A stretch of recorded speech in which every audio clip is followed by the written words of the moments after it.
retribution. Oh yeah, we want retribution. Oh yeah, we want retribution. Oh yeah, we want retribution. Yeah, we ran out of patience. Boil up with the cold hard hatred.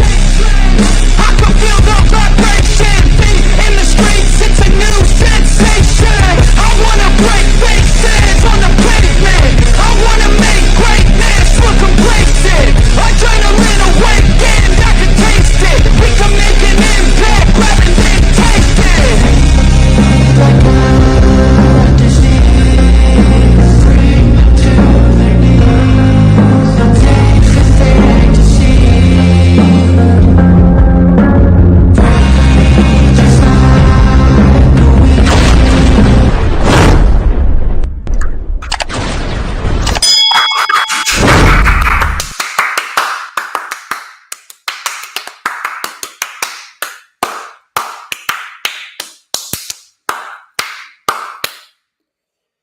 Happy Memorial Day, motherfuckers. I hope you guys have had one hell of a weekend, and I hope that you guys are ready for yet another excellent fucking stream hosted by yours truly, because, ladies and gentlemen, I am the one and only DJ Storms, and I would like to welcome each and every single one of you to a very special edition Monday stream.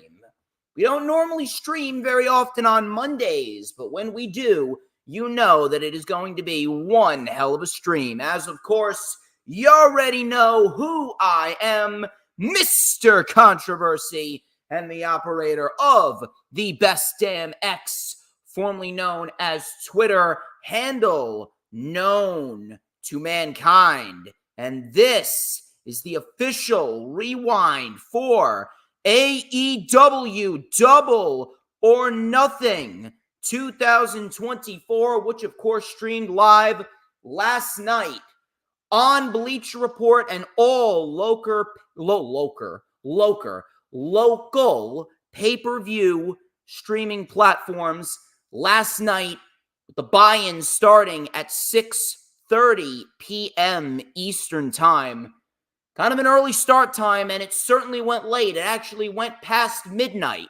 Swear to God, these fuckers over on the West Coast, they get to have their shows start at 6 p.m., and they're out of there before 11. It's unfucking believable. They're out of there before 11, and they still get all this fucking time to do whatever the fuck they want on the Vegas Strip, or they do whatever the fuck they do over in California, or Portland, Oregon, or fucking Washington State. Whatever it is. You see, us East Coasters don't have that luxury. It was a late night, that's for sure.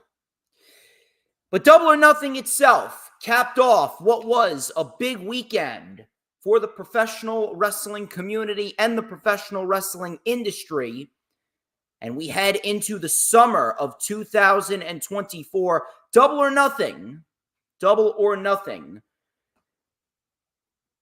Was it a good show? Yes, it was a very good show, actually. However, it did not come without a few criticisms. And we're going to talk about some mistakes that I thought Tony Khan corrected, but he still seems to make the same mistake over and over again. He seems to get a little too overzealous, and he tends to fuck up the whole system. He fucks up the system, he fucks up the flow, and he throws shit out there that doesn't resonate or come off as well as it should. Now, was it better than last year's Double or Nothing? Yes, from an energy standpoint, I would say so. From an energy standpoint, I would say it was better, and there was actually more material to talk about coming out of this year's than last year's. Was it better than 2022? Sure, I would say it was better than Double or Nothing 2022. But I did say that it had the potential to be the best Double or Nothing of all time. It was not the best Double or Nothing of all time. That accolade belongs to Double or Nothing 2021. AEW had a lot of momentum going into that Double or Nothing. Matter of fact, I believe that was the first major AEW event with a packed arena full of live fans in Daly's Place. The energy in Daly's Place was off the charts. We had Match of the Year candidates on that show. Shit just flowed beautifully. Shit just flowed unbelievably well on Double or Nothing 2021. You can't really say the same for this year.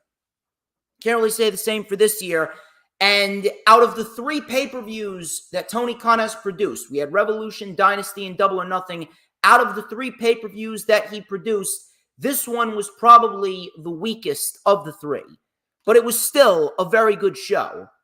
However, Tony Khan, I don't know why the fuck he decided to do this again, but for the first couple of months of 2024, it seems as though Tony Khan got the proper amount of material on the show right. The first 4 months of 2024, Tony Khan, he was not overstuffing the shows. The shows have little to no filler. You take a look at Revolution and Dynasty, those 2 shows were 2 of the best shows that AEW has ever done, Revolution and Dynasty. Those 2 shows so far are numbers 1 and 2 for top 2 best shows of the year. You can choose whichever one you like better. They were both fantastic fucking shows. Those shows had no filler. Those shows did not have anything that shouldn't have been on the show. And those shows wrapped up at a solid timestamp. Those shows clocked in at just under 4 hours. You can't really say the same about Double or Nothing. I don't know what happened, but this is the 3rd time within a week and a half that Tony Khan has oversaturated one of his shows. He did it with Collision a week and a half ago. Then he did it with Dynamite this past Wednesday. And then last night, he did it with Double or Nothing. I don't understand why we need to oversaturate the shows. See, the more that you put on the show, the tougher that it becomes to make everything feel important. And the tougher it becomes to have a good flow from start to finish. You take a look at what happened on the show. I mean, MJF, he made his epic return to AEW. Fucking great. Massive fucking pop. He's AEW for life, it seems like. But MJF cut a promo that realistically should have been saved for Dynamite. The promo was great, do not get me wrong. But this is a pay-per-view. When it comes to pay-per-views, there should be no such thing as long-winded promos. I fucking hated it when WWE did that shit with the Grayson Waller effect at the Elimination Chamber, and I'm fucking shitting on this as well. Not because they were necessarily bad segments, but because the segments should not have been placed on the pay-per-view. When it comes to a pay-per-view, there should be no such thing as a long-winded promo. Save these long-winded promos for weekly TV. When it comes to the pay-per-view, it should be all about the wrestling. You want to do a 90-second backstage segment? Fine. You want to do a little 30-second promo in the ring after someone wins a championship? Fine. But if we're going to talk about a 10-minute promo plus an extra 5 minutes of an entrance because MJF made his return and confronted Adam Cole, that shit is a fucking problem. One thing that I will say that last year's event did better than this year's event, last year's event clocked out at a good time. Last year's Double or Nothing clocked out at 11:45. They clocked out at 11:45. They clocked out 15 minutes before midnight last year. That was a perfect timestamp. Picture perfect timestamp right there. This year, it didn't clock out until after 12:30. They went 45 minutes over what they went last year. I'm sorry, but no way, shape, or form should any pay-per-view be going past 12:30 in the morning. No reason why this pay-per-view should have seen past 11:50. You could have wrapped this show up by 11:50 and clocked out at a good time, and you would have been able to take out some fluff. That promo by MJF, great promo. Great promo. That should have been saved for Dynamite because it would have made Dynamite feel more important. You could have hyped it up as MJF's first promo since returning. Then you got the pre-show. Last month, AEW put on a great pre-show for AEW Dynasty. The pre-show actually felt important. It felt like there was substance in the pre-show. They didn't do that this year. It's like they do right one month and then they do wrong the next month. Very, very inconsistent. The pre-show had 2 matches, right? Thunder Rosa and Deonna Purrazzo. Fine. Had no issue with it. That was a nice little spot for them. But then you go to the Acclaimed and the Cage of Agony. The Acclaimed versus the Cage of Agony, that shit could have easily been put on this Friday's Rampage or this coming Saturday's Collision. Why did it need to be on the pre-show? I always preach about making the entire pay-per-view, even the pre-show, feel important. Hulk, Shibata, and Jericho should not have been on the show. That match was a waste of 15 minutes of a match plus 5 extra minutes of an entrance, and it actually fucked up the flow of the event. It fucked up the flow of the event and actually took the crowd out of the show for Moxley and Takeshita and took the crowd out of it for the barbed wire steel cage match. The crowd didn't really get back into it until we got to Mercedes versus Willow. I'm sorry, but that's a problem. And if you had to put the FTW Championship on the show, that should have been moved to the pre-show. That should have been moved to the pre-show because it would have made the pre-show feel more important. Move that to the pre-show. You would have shaved off 20 minutes. Then you could have put Max's 10-minute promo on Dynamite. So then that would have saved you 30 minutes. That would have taken you to midnight with Double or Nothing. And then the Trios World title match. That match between Death Triangle and Bullet Club Gold. Very good match. You could have put that on the pre-show as well. You did it with the Acclaimed versus Bullet Club Gold back at Dynasty. And guess what? That was a great match. Great trios match. And it made the pre-show feel important. You could have done that with those 2 matches, moved them to the pre-show, and that way you would have had Rosa and Deonna, the FTW Championship match, and then the Trios Championship match all on the pre-show. And then you could have had the 7 main matches on the main show, and you would have been out of there by 11:45. I'm sorry, but Tony Khan really needs to work on not overstuffing his shows. Because the more that you overstuff the shows, the harder it becomes to make everything feel important. You take a look at Revolution and Dynasty. Those shows timed perfectly, paced perfectly, match order perfectly. Everything, or nearly everything, felt important on those 2 shows. That little middle portion of the show really fucked up the flow of Double or Nothing. When we got to that Jericho match, was it terrible? No, I've seen worse. But at the end of the day, that match right there, that one match, fucked up the whole flow. It fucked up the flow and it took the crowd out of it. You can't do that. No promos. Number 1, no promos. Make the pre-show feel important and do not oversaturate your show. I don't give a shit whether you're on the West Coast. I don't give a shit whether you're on the East Coast, whether you're in the fucking Midwest, whether you're in London, whether you're in Canada, whether you're in Mexico. I do not give a fuck. You should not be overstuffing your shows just because you're doing a show during an earlier timestamp. You should not be doing that. This show could have gone to 11:45 if they placed certain matches on the pre-show to make it feel more important. You cut out MJF's promo, you moved it to Dynamite, and you had better pacing throughout the entire event. This is the second time that Tony Khan has done this with Double or Nothing. He can't do this. I'm sorry. You just can't. And I really hope that Tony Khan, he corrects himself for Forbidden Door. More likely than not, he will correct himself because when we have a pay-per-view like this, Tony Khan does the right thing and Tony Khan tones it down. He takes out certain shit that shouldn't be on the show and he makes the show shorter than it was last month. He makes the shows shorter than they need to be. Or, he makes the shows shorter so that way they're more tolerable and more digestible. But other than that, it was a very enjoyable 5-year anniversary celebration for AEW, and I'm hoping that with what we got last night, they'll continue this momentum going into the summer. We got Forbidden Door. MJF's back on TV. That's a good thing. Bullet Club Gold is complete again.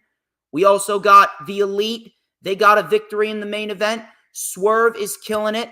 Will Ospreay is killing it. Mercedes Moné, she looked fantastic last night against Willow. And Chris Statlander turned heel on Willow Nightingale.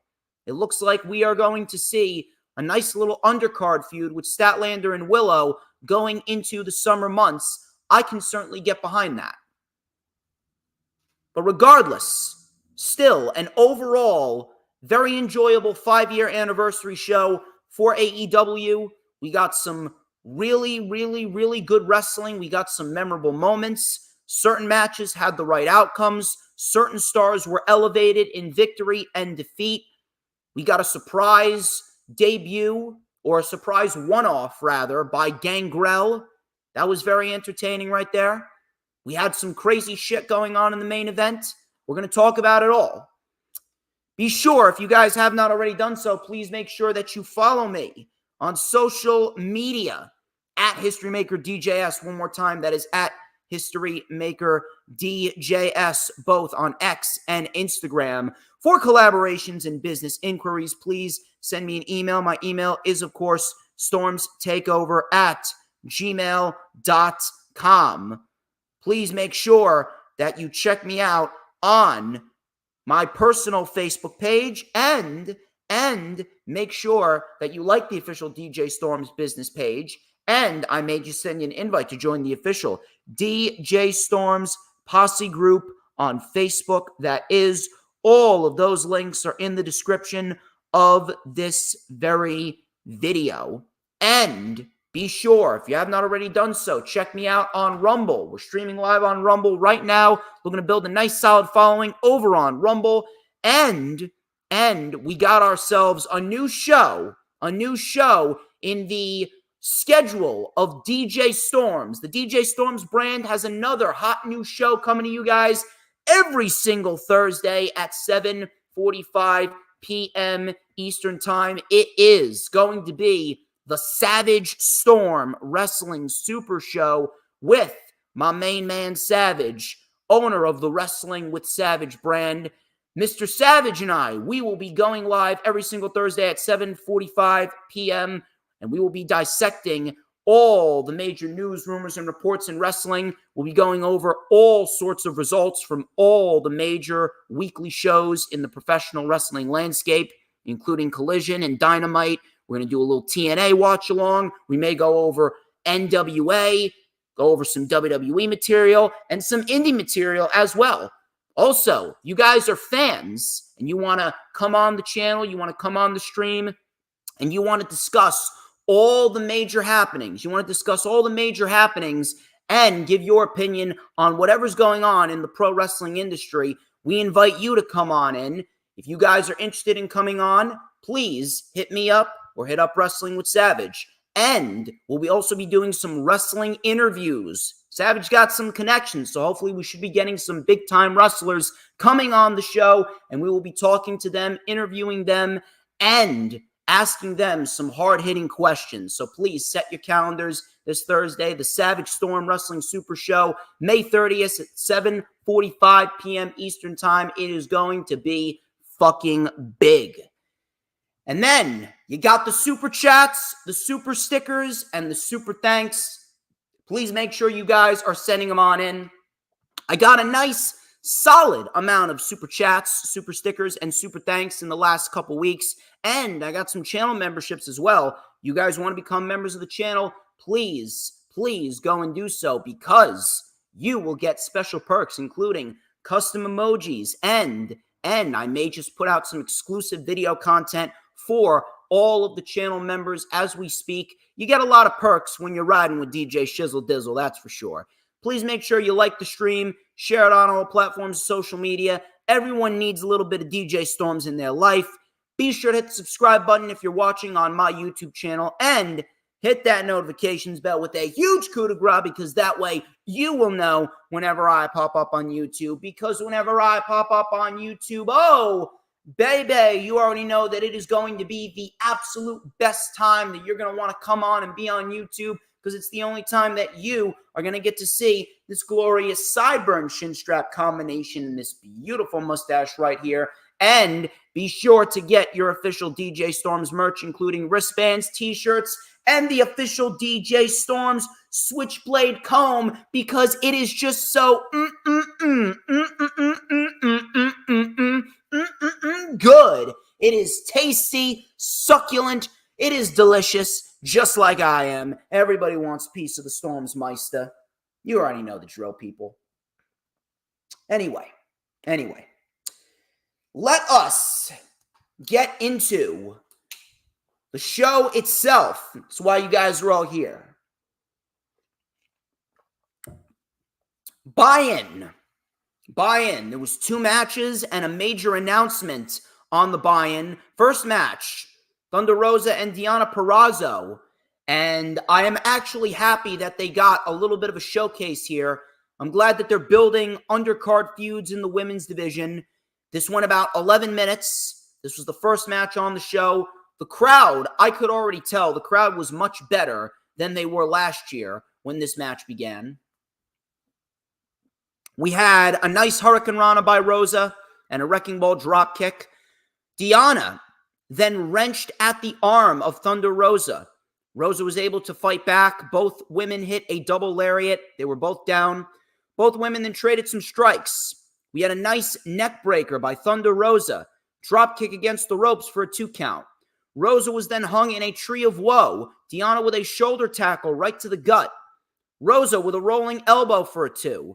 Deonna then locked in the Fujiwara armbar. He locked in the Fujiwara armbar, and then Thunder Rosa broke out of it and delivered a backstabber. She then locked in a modified Cobra Clutch, but Deonna was able to roll through into a leverage pin, and Deonna Purrazzo grabbed the ropes for the 3 count, and Deonna Purrazzo gets her win back from last month. They are currently 1-1 right now. Decent for what it was. Nothing that I'm going to tell you to go back and rewatch. It was an undercard match for the buy-in, but it did have a little bit of story going into it. They did what they needed to do, and Deonna got the win. Deonna needed the win. Deonna needed it more. She got it. I do not think that this is over. I actually think that we're headed towards one more match between these 2 women, and based on what happened after this match, based on the announcement that we got from Tony Khan and Martha Hart, I can sense that it will be a first-round matchup in the Owen Hart Cup tournament for the women. And yes, you heard me correctly. The Owen Hart Cup tournament is returning again, one for the men and one for the women. Martha Hart and Tony Khan, they came out. Martha Hart, they were celebrating 25 years of the Owen Hart Foundation. Tony Khan then made an announcement. He said that this year's tournaments will have high stakes because the winners will receive world title shots at Wembley Stadium at All In. And the finals will take place in Calgary, Alberta, Canada on July 10th, 2024. This was a very good move, and I'm very, very happy that they decided to add stakes. Now, some people just want to be fucking idiots, and they want to bitch and moan and complain and try and make a big deal out of this. Well, Triple H, he announced that the King and the Queen of the Ring winners, they get world title matches at SummerSlam. Tony Khan is copying WWE. Who fucking gives a shit? Who gives a shit if Tony Khan's copying WWE? Like WWE hasn't copied New Japan before? Like WWE hasn't copied AEW before? Wasn't it 7 years ago that AJ Styles beat Kevin Owens at an event in Madison Square Garden to win the U.S. title? Conveniently, right after Kenny Omega became the first ever IWGP United States champion? You ever think about that? Kenny Omega, former Bullet Club leader, he won a U.S. title. AJ Styles, Bullet Club leader, he won a U.S. title. You're telling me that that wasn't WWE copying somebody else? Like WWE hasn't copied anything that AEW has done? Seriously. AEW brought in the AEW World Title Eliminator Tournament in 2020, and then conveniently the next year, WWE brought back King and Queen of the Ring, even after Vince McMahon said he hates tournaments. You're telling me that that wasn't WWE copying AEW? Nothing is original nowadays. Who gives a fuck who's copying who? Who gives a fuck whether or not this should have been the stakes from the beginning? Doesn't fucking matter what happened 2 years ago. At this point, the only thing that matters is what they're going to do. Whatever the fuck happened in the past doesn't matter. It's not about what happened. It's about what will happen. And what will happen is the tournaments are now more prestigious. The tournaments now have meaning. Television feels more important. And there's high stakes going into Wembley Stadium. So please, stop fucking shitting on something that's obviously a good move. If you're fucking bitching about this move, you're the fucking problem. You're the fucking problem right now. Cut the shit. Now, who wins? Who wins the Owen Hart Cup tournaments? The Owen Hart Cup tournaments now have high stakes. The winners get title shots at Wembley. Great move. Who wins the tournaments now? The men's is easy. I've been predicting this for months. Hangman Page versus Swerve for the world title at All In. Hangman is your winner of the Owen Hart Cup tournament for the men. Now for the women could honestly swing either way. I prefer Jamie Hayter because Jamie Hayter versus Toni Storm, that's the biggest match you could do at Wembley. Although some people are saying that it should be Mariah May because Mariah and Toni, they have a long-term story going on. Now that tournament final, that could very well be more unpredictable. I don't know when Jamie Hayter's coming back, but if Jamie can't make it, I'll take Mariah. But Hangman is absolutely going to be the winner of the men's tournament. The women's, that one could honestly swing either way. Depends on where they want to go.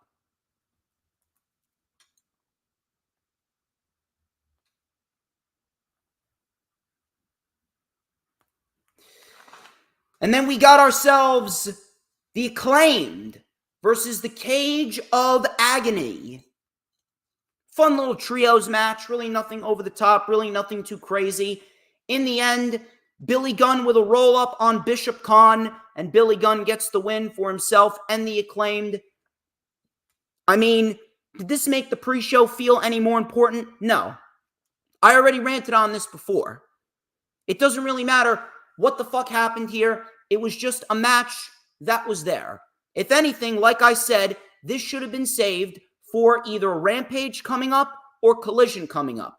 They should have moved the FTW Championship match to the pre-show, and they should have moved the Trios Championship match to the pre-show because those two matches would have made the pre-show feel more important, and it would have set the pace very, very nicely for the main show. The Acclaimed get the win. Why did it need to happen? I don't fucking know. If anything, it's actually bringing the Acclaimed down. And on top of that, this match had the wrong outcome. The Cage of Agony needed this more than the Acclaimed. At this point, if you're not going to push the Acclaimed in the tag team division, then they shouldn't be winning any major matches right now. The Cage of Agony needed that more. Why? Because you need to build up more opponents for Bullet Club Gold. You gotta put some respect on the Trios Championships. You already gave them the Death Triangle. You gave them the Acclaimed. You gave them Top Flight and Action Andretti. You need to continue the momentum. How do you continue the momentum? Give them people like the Cage of Agony. Give them people like the House of Black. Those types of matches will make the Trios titles feel more important. I don't understand. It's very, very simple to do. Main show.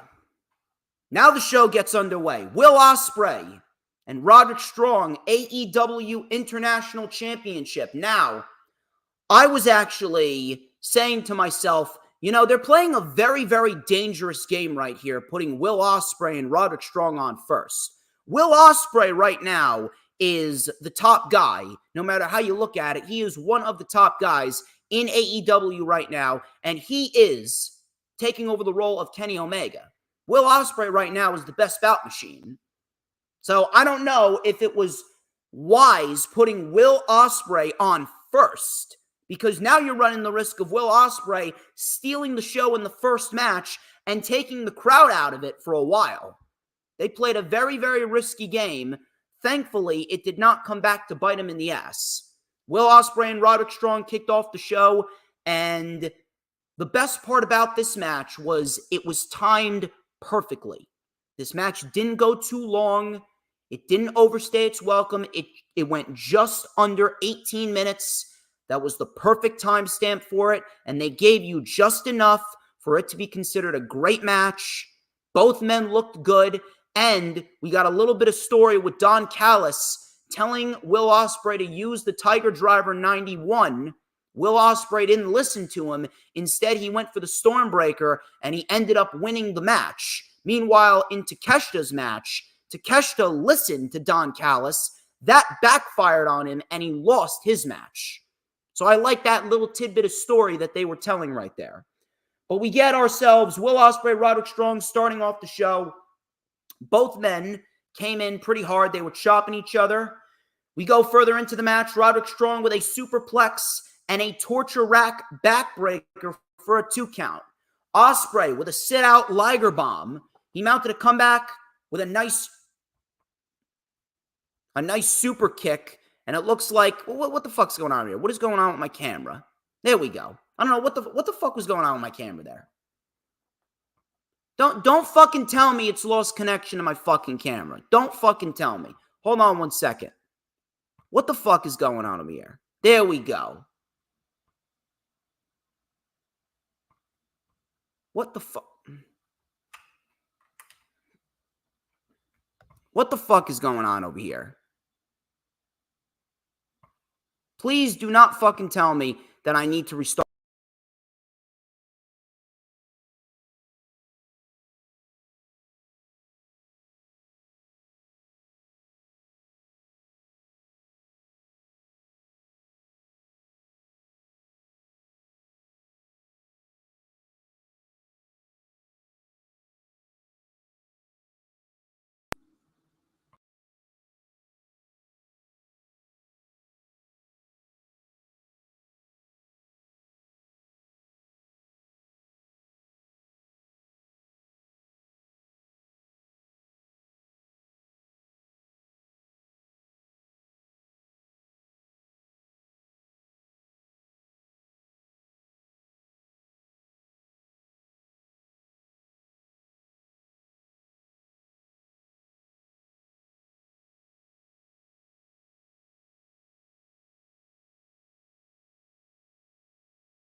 There we go. There we go. What the fuck, man? What the fuck? Fucking hate that shit.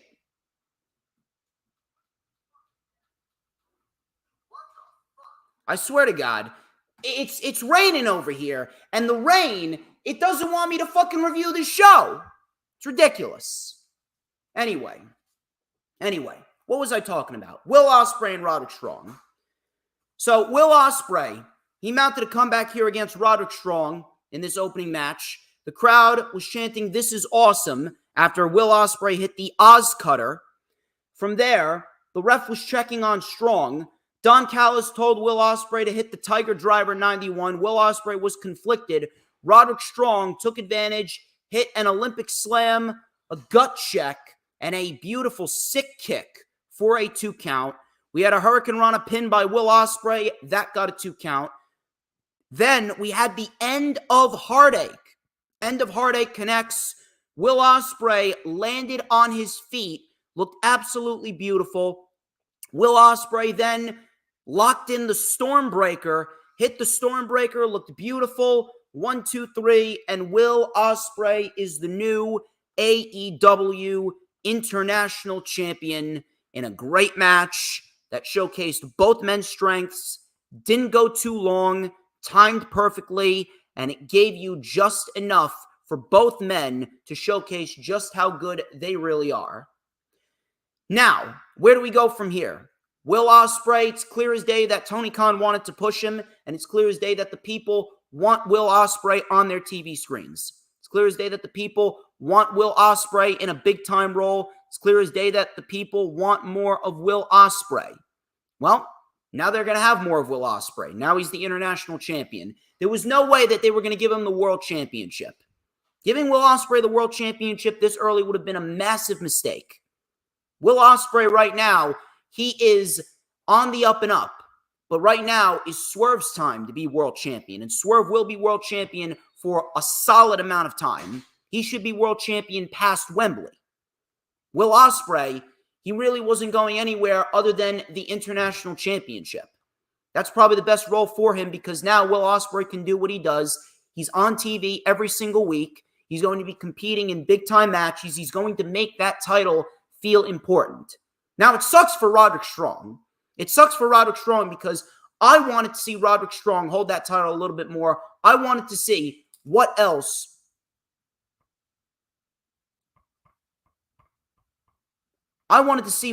Roderick Strong would be able to do with the international championship. So it was a little disappointing. It was a little disappointing for me, and I really wish they could have done a little bit more with Roddy's title reign in the long term. You could have given him a little bit more top-tier opponents rather than Will Ospreay and Kyle O'Reilly. He could have gone a little bit longer with it. But right now, Ospreay is their priority. He's going to do that title good. And I'm not as mad as I would have been because right now, based on what happened after that match, the Undisputed Kingdom has direction. The Undisputed Kingdom has purpose based on what happened after the match was over, which we're going to talk about right now. Adam Cole, he came out. He made a surprise appearance. He says, "Who's ready for story time with Adam Cole, baby? Here's the story. Las Vegas, you suck. I should be checking on Roderick Strong. And the truth be told, I shouldn't even be in this city. I am one of the best wrestlers in the world, and I still get disrespected," said Adam Cole. "We have a little devil inside all of us. And soon, when I come back, you will give the devil his due." So obviously, he had the devil mask out. We kind of all knew where this was heading. The lights then go out. The lights go out.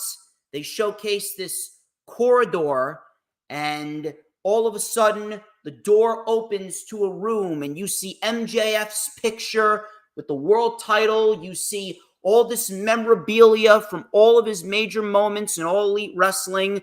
You see his suit. You see his scarf.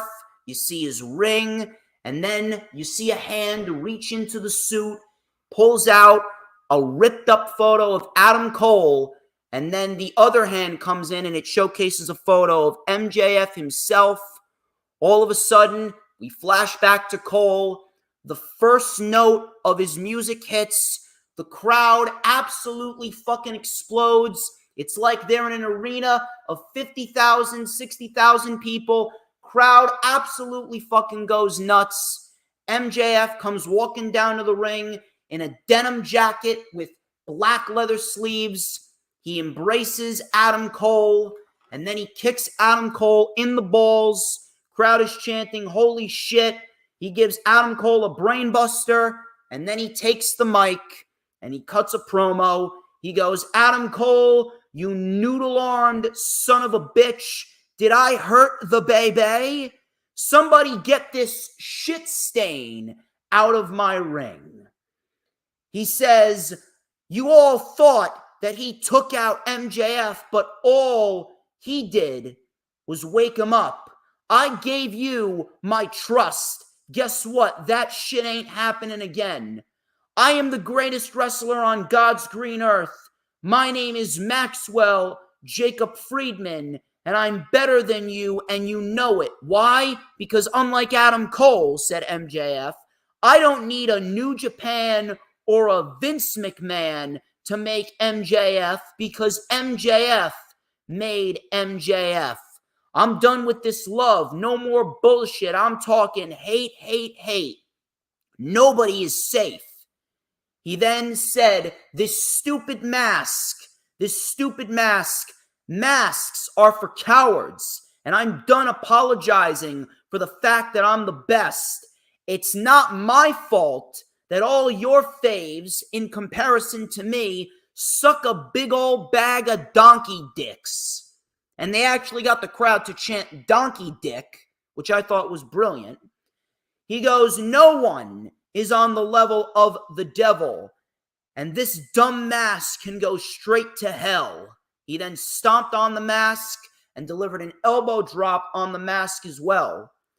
He then showcased a new tattoo of a chip that said AEW on it, and it said, "Bet on yourself." He said, "You can call me the Wolf of Wrestling, because I'm not fucking leaving." Now, the promo itself, fucking awesome. The return by MJF, even fucking better. And I'm very, very happy to see him back. Turns out the injury was not as serious as we thought it was. He was only away for 5 months, but holy shit, did it feel like 5 fucking years. MJF is back. Love the fact that he's back. However, I'm going to say the same thing that I said earlier on in the stream before Mother Nature fucking cut me off. I'm going to say the same thing I said before. This promo should have been saved for Dynamite on Wednesday. I love MJF. I really do. Love MJF. Love what he's all about.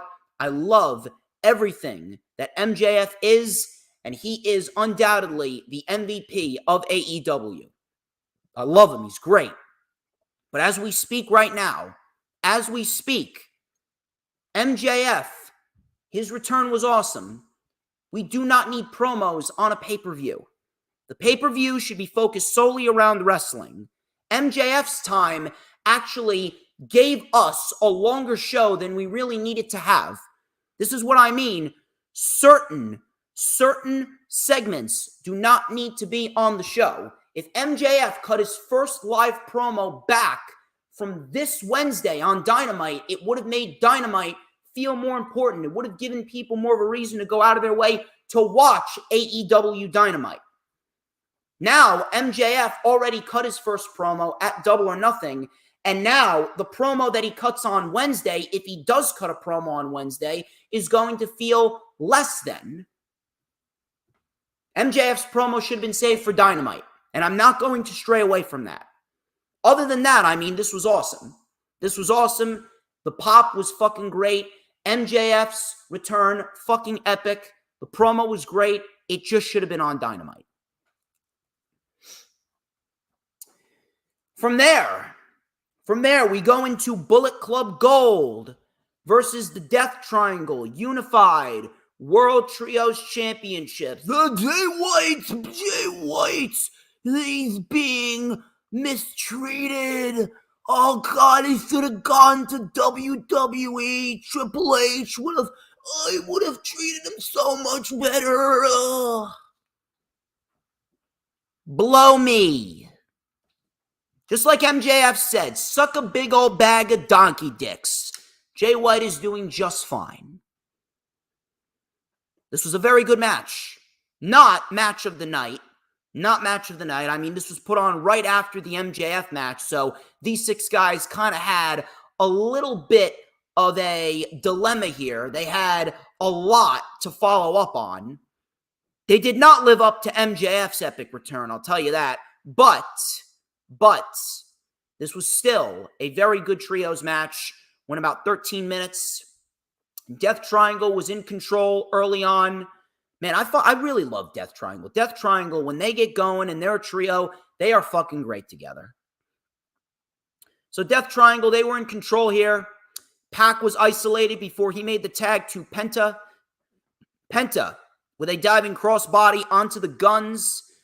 We then had a PK by Phoenix. We had a backstabber by Penta. We had a splash off of Penta's shoulders by Phoenix. Spin kick and a DVD on Jay White. The crowd was chanting Zero Miedo. We then had Pac and Jay White. They mixed it up. We had all these guys getting their shit in. We got a snap German suplex by Pac. Austin with a lariat. Canadian Destroyer by Penta. We had Phoenix coming on in. Jay White took him out with a Uranagi. All 6 men were down. Crowd was chanting, "This is awesome." We had some German suplexes on Colton and Austin. Fear factor on Jay White. It looked like Death Triangle were going to win. Penta and Phoenix then dove to the outside to take out the Guns. But then, while the referee was distracted, we had Juice Robinson making his return. Juice Robinson crotched Pac on the top rope, allowing Jay White to hit the Blade Runner, and Jay White wins the match for his team. Very good trios match. Juice Robinson is back, and Bullet Club Gold is whole once again. So Tony Khan, in the first hour, we got a Juice Robinson return, we got an MJF return, and we got a banger with Will Ospreay and Roderick Strong. So through the first hour, Tony Khan, he was cooking. Tony Khan, he was cooking. Through the first hour, he was giving us a lot of good shit. And then he added on top of that with the next match, which was a women's match. It was for the Women's World Championship. And I was very happy to see that these 2 women went on early while the crowd was still energetic. It was Serena Deeb and Toni Storm, AEW Women's World Championship. And these 2 women absolutely fucking killed it. And up until this point, this may have been the best women's match that Toni Storm has wrestled all year. And it may have been the best match in AEW's women's division all year. Toni Storm and Serena Deeb, they fucking brought it.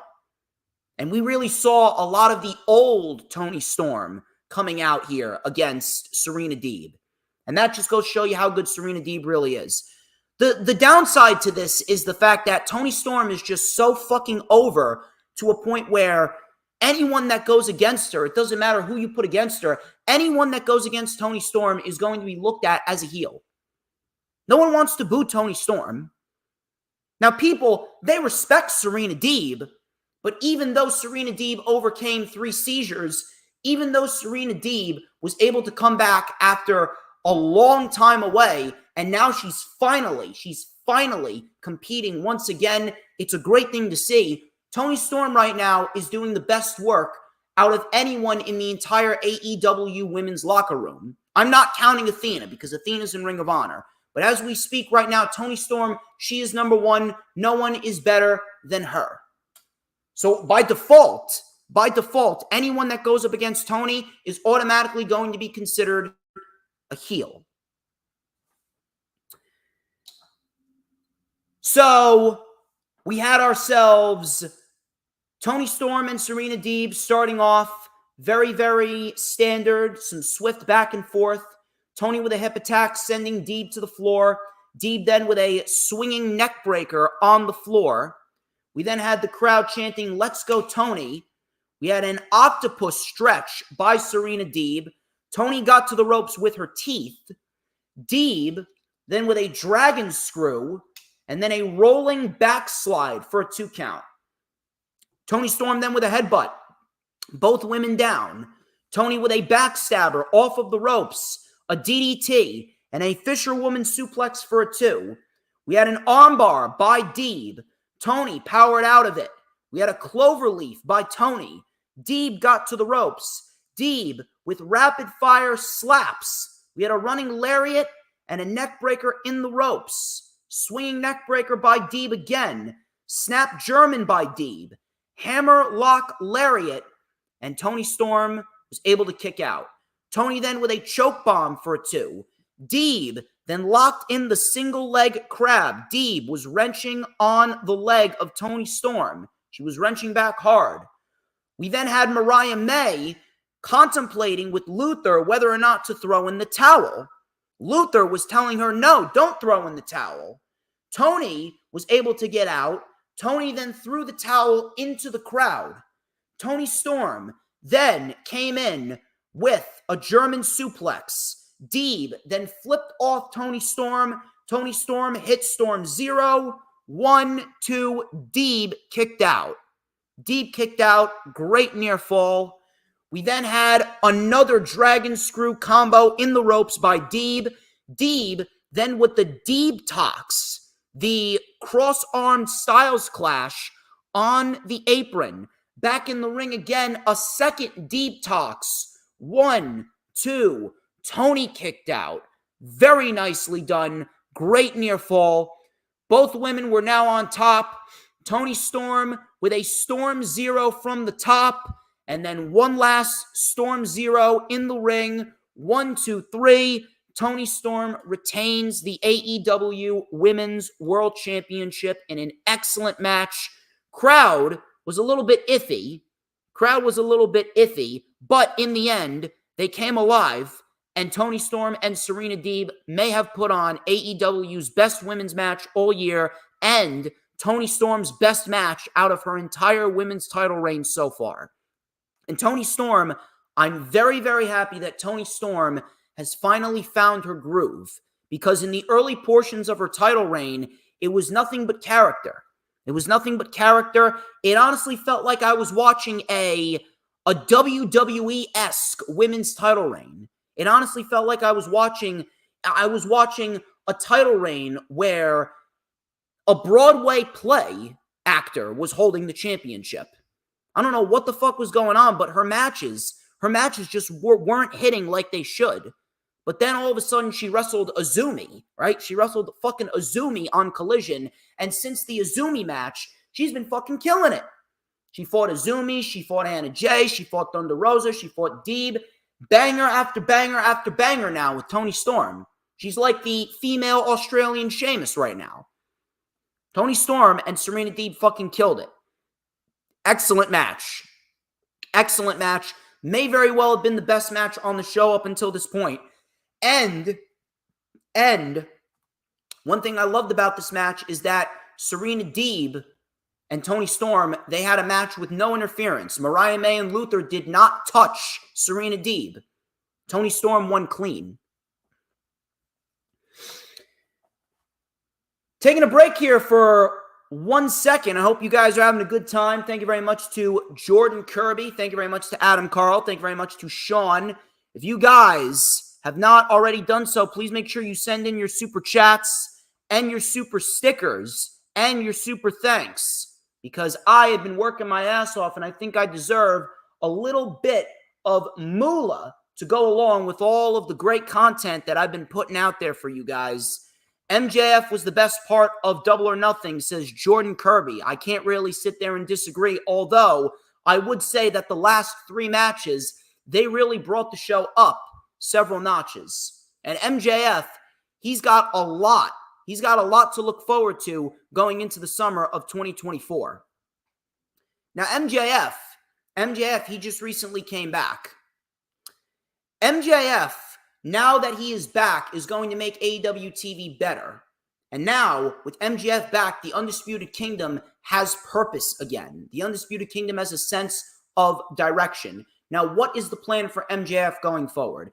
Adam Cole is not cleared yet, but I do believe he will be cleared by Wembley. So we're going to get Adam Cole and MJF in a rematch from the last All-In 1 year ago. but it's not going to be for the championship. What does MJF do in the meantime? Well, MJF, he's coming up on Forbidden Door, which is in his own state of Long Island, New York. I can honestly see MJF fighting Wardlow at Forbidden Door. And that would be a nice bridge to get MJF into the summertime, which will inevitably lead to his match with Adam Cole at Wembley Stadium. So you got Wardlow versus MJF at Forbidden Door and Adam Cole versus MJF at Wembley Stadium.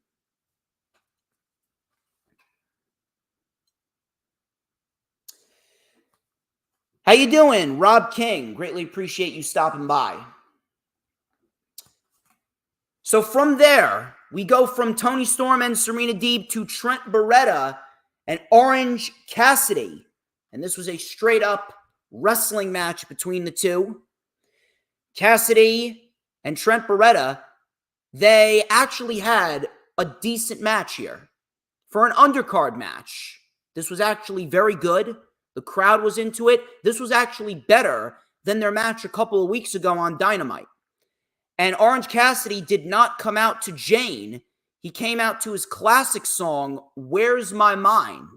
So I thought that was a nice little touch there. He also came out with a black t-shirt. And Don Callis was on commentary. Excalibur pointed out that this was the first time that he's ever seen Orange Cassidy wear a black t-shirt. So we get this match. Orange Cassidy with some forearm strikes. Cassidy with a diving crossbody and a satellite DDT. Tope Suicida, 10 punches against the barricade. Trent then sent Cassidy head first into the turnbuckle rod. Crowd was chanting, Trent, you suck. We had a German suplex as well, and a backdrop driver, and another German suplex. Crowd was then chanting, asshole at Trent. Cassidy put his hands in his pockets. Trent lost it. Cassidy with a shotgun drop kick, rapid fire stomps in the corner. Hesitation drop kick connects by Cassidy. Both men now on the apron. Orange Cassidy was caught with a Gotch-style pile driver by Trent Beretta on the apron. Looked fucking nasty. Trent then took the steps as well. He went for a pile driver on Orange Cassidy on the steps. Cassidy tripped up Trent on the steps, and Trent ended up hitting his upper back on the steps. We then had a beach break on the floor. Both men got back into the ring. Cassidy with a Meishinuku driver for a 2. Nice PK. Stun Dog Millionaire by Trent was stopped. Counter for counter. Half and half suplex. Big lariat. Strong. 0. But Cassidy kicked out. I actually thought that was going to be it, but it was not it. Cassidy then with a beach break, but Beretta kicked out. Beretta then hit a code breaker. Then he tried to transition into the modified triangle hold. Almost a little bit of a Hell's Gate type of submission hold in tribute to The Undertaker. Cassidy was able to roll through in a standard leverage pin, and Orange Cassidy gets the win 1, 2, 3 against Trent Beretta in a match that ended up turning out a lot better than it was ever supposed to be. I'm not even going to lie. I thought this was going to be a piss break match, but this match actually turned out to be very good. It was paced very well. Both men brought it, and we got ourselves a solid undercard match in the middle of the show that didn't help or hurt really anyone. It was just a standard match that gave both men a good showcase, but ultimately it proved that Orange Cassidy's the star right here. Trent Beretta loses again. Trent actually left through the crowd. Trent left through the crowd and said that he's not doing this. I don't know about you guys. Maybe this could be the end of the line for Trent. Chuck Taylor, he's out. He's out with a career-ending injury, supposedly. He's taking on the role of a producer. And Trent Beretta, I don't know about you guys, but listen, as much as I respect Trent, as much as I love Trent, he ain't going anywhere in AEW. There's so many people who are ahead of him. I mean, who the fuck would you rather see? Would you rather see Trent or would you rather see Adam Cole? Trent or Will Ospreay? Trent or Darby? Trent or Bryan Danielson? Trent or FTR? Trent or MJF? Trent or Okada? I mean, it's pretty obvious. It's pretty obvious that Trent, as good of a wrestler as he is, he ain't going to be going anywhere. I respect him. I love the guy. He put on a very good match here, but he's not going anywhere. I honestly believe that Trent may be done with AEW because there is nowhere left for him to go. So at this stage of the game, Trent really ain't going anywhere. I think that he's just going to stick to the indies. He's just going to stick to the indies, or maybe he takes on a producer job just like Chuck took on a producer job backstage in AEW. What happens with Orange Cassidy? Now, I don't know. Don Callis didn't get involved in this match. Don Callis' family didn't get involved in this match. Maybe Orange Cassidy is going to be offered a contract by Don Callis, but then again, I mean, I don't know. I don't know how I feel about Orange Cassidy turning heel. It almost seems like the Miz being a babyface. Miz being a babyface sucks. I don't know how Orange Cassidy being a heel is going to come off on TV. Could he be in use of a character change? Yeah, you could say that, but I don't know if I would make him a full-blown heel. We'll have to see what happens. But either way, this was a very good match. Chris Jericho, Hook, and Katsuyori Shibata, FTW rules match for the FTW Championship. Was it entertaining? At times, yeah, it was entertaining. But was it needed? Was it necessary? The answer is no. This was not needed, nor was this necessary. Matter of fact, this is where the show started to dip in quality. This is where the show was completely fucking screwed up in flow. This match should not have been on the main card. This match should have been on the pre-show because it would have made the pre-show feel more important. Listen, I love Chris Jericho. I respect Chris Jericho. Love Hook. Respect Hook. Katsuyori Shibata is great at what he does. But at this stage right now, Jericho has felt like he has run through every single possible thing that he could possibly run through. Jericho has done everything there is to do to a point where everything that he's doing feels recycled. It doesn't feel new. It doesn't feel fresh. It honestly feels like Chris Jericho is just there. And the more that he's there, the more that he's not doing anything significant, the more that he is just in a scenario where he's just taking up TV time, the worse the product is going to become. Jericho and this storyline with Hook is actually taking a negative effect on the product right now. And regardless of whether or not the match was entertaining, it did not need to be on the show. I don't really know what else you want me to tell you. This is where the show was completely fucked up. This match screwed up the show, and it took the crowd out of the next two matches. So, Hook brought out a table. Shibata brought out a table. We had a suplex on the floor to Hook by Jericho. Jericho then brought out a black bag, and it turned out to be dice. Now, I will say one positive thing about this match. One positive thing I will say about this match is the fact that I appreciate that AEW is trying to get a little bit more innovative with these black bags, because normally it's just thumbtacks. Sometimes they do Legos, sometimes they do hockey pucks, sometimes they do dice. I appreciate that. I appreciate the fact that they're trying to mix it up. And on top of that, a suplex on a bunch of dice, that shit would still hurt. So we had dice spread all throughout the ring. People were suplexing each other on the dice. We then had Jericho getting hit with kendo sticks by Shibata and Hook. Shibata then set up Jericho on the table. He delivered a Death Valley driver off of the middle rope to Hook onto Jericho, and the table did not break. It was like a fucking Jenga tower. Everyone came tumbling down. Shibata ended up throwing Jericho through a table. We then had a hesitation drop kick. Shibata then with a modified Muda lock and an ankle lock on Jericho and Hook. Hook was able to get out of it. Jericho hit the code breaker on Hook.